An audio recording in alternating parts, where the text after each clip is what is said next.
Section 3. La défense du Nang, 1815. Alors même que les armées alliées occupaient la France et la réduisaient à l'impuissance, des résistances isolées démontraient que l'énergie n'était point lassée partout. La défense du Nang par Barbanègre est restée comme une preuve de ce que peuvent quelques hommes de cœur et comme une consolation au milieu de nos désastres. Barbanègre, le héros de cette défense, est devenu à juste titre populaire. C'était un vieux soldat qui avait fait presque toutes les campagnes de la République et de l'Empire. Entré au service en 1793, il avait été nommé colonel en 1804. Et après avoir combattu à Austerlitz, à Jena, à Eylau, était devenu général à Eckmühl. On retrouve son nom cité parmi ceux des braves à Wagram pendant la retraite de Moscou à Krasnoé. Après 1814, il rentra dans ses foyers, mais lorsque Napoléon revint de l'île d'Elbe, Barbanègre reprit son épée et fut chargé de la défense du Nang.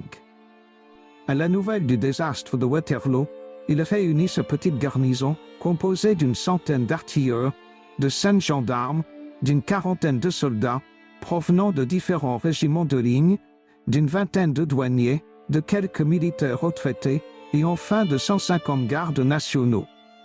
Déjà en 1796, la place commandée par le général Abatucci, âgé seulement de 26 ans, avait opposé une résistance héroïque aux Autrichiens.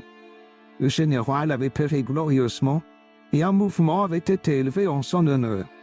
Barbanègre résolut de continuer ces nobles traditions de la ville. Ses soldats jurèrent de conserver une Nang à la France ou de s'ensevelir sous ses ruines.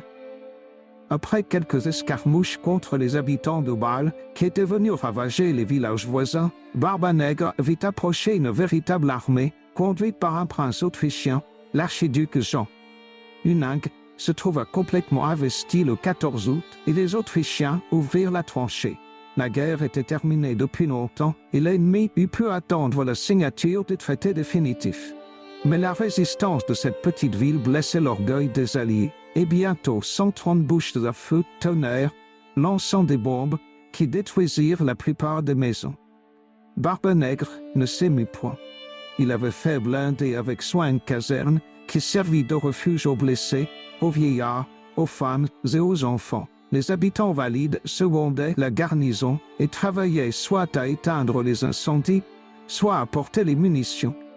Un dépôt de munitions sauta dans une redoute qui fut bouleversée. Mais les Autrichiens ne purent s'établir dans l'ouvrage. L'archiduc fit encore une fois sommer la place de se rendre. Barbanègre répondit qu'il consentait bien à reconnaître Louis XVIII, mais qu'il ne se rendrait pas. Le bombardement recommença. La petite garnison se multipliait et la place répondait de son mieux au feu terrible des Autrichiens. Enfin, le 26, on conclut un armistice. Et Barbanègre profita de ce répit pour réunir tous ses hommes et calculer ce qui lui restait de ressources. Ayant à peine trouvé 50 soldats valides, il consentit alors à traiter. Il signa une capitulation des plus honorables. La garnison devait sortir avec les honneurs de la guerre et rejoindre l'armée française réunie derrière la Loire. L'armée autrichienne prit position le 27 pour assister au défilé de la garnison qu'elle croyait nombreuse, en juger par la résistance qu'elle avait rencontrée.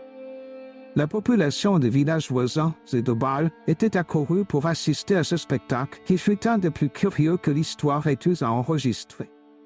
Bientôt parurent 2 tambours, puis un petit peloton d'infanterie de ligne. Ensuite s'avançait le général avec quelques officiers d'état-major. Enfin, 2 pelotons de canonniers et 5 gendarmes fermaient la marche.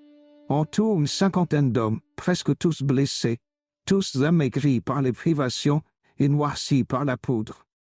Les Autrichiens demeurèrent stupéfaits.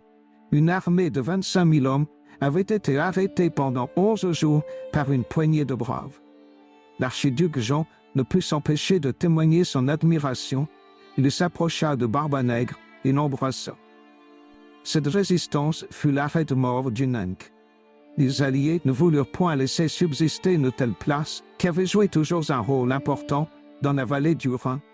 Aussi, dans le second traité de Paris du 20 novembre, exigèrent-ils la démolition des fortifications de cette ville qui dut subir cette humiliation et perdit, depuis cette époque, le rang qu'elle occupait parmi nos places de guerre.